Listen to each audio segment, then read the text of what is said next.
అందరికీ షలోం. సౌలు రాజు అమాలేకీయులపై విజయం గురించి ఇప్పుడు మనం చూద్దాం. మొదటి ఇశ్రాయేలు రాజు సౌలును ప్రవక్త సమూయేలు చివరికి అమాలేకీయులను తుడిచిపెట్టమని ఆజ్ఞాపించడం జరిగింది.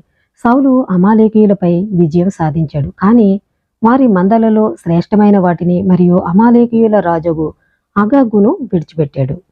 అమాలేకీయులను పూర్తిగా తుడిచిపెట్టమని సౌలుతో చెప్పినప్పుడు ఆయన పూర్తిగా తుడిచిపెట్టలేదు. సౌలు అవిధేయత గురించి సమూయేలుకు తెలిసినప్పుడు సమూయేలు సౌలు తన రాజ్యాధికార హక్కును కోల్పోయాడని చెప్పడం జరిగింది. ఆ తర్వాత సమూయేలు అగాగును చంపాడు.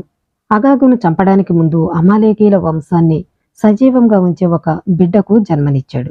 దాదాపు 500 సంవత్సరాల తర్వాత ఆ బిడ్డ వారసులలో ఒకడు పూరీముకు చెందిన అగాగీయుడైన హమాను. అంటే ఆ రోజు సౌలు వినలేదు.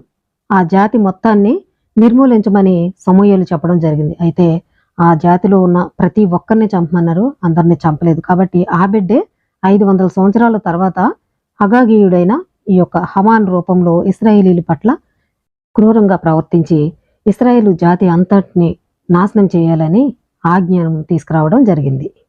అమాలేకు చేసిన పనిని ఎల్లప్పుడూ గుర్తుంచుకోవాలని తోరా ఆజ్ఞాపిస్తుంది.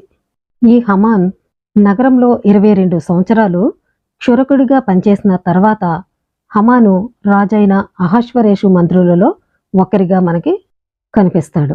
అందుకే ఇతన్ని హమాన్ హ రష అని పిలుస్తారు. అంటే దుష్టుడైన హమాన్ అని అర్థం.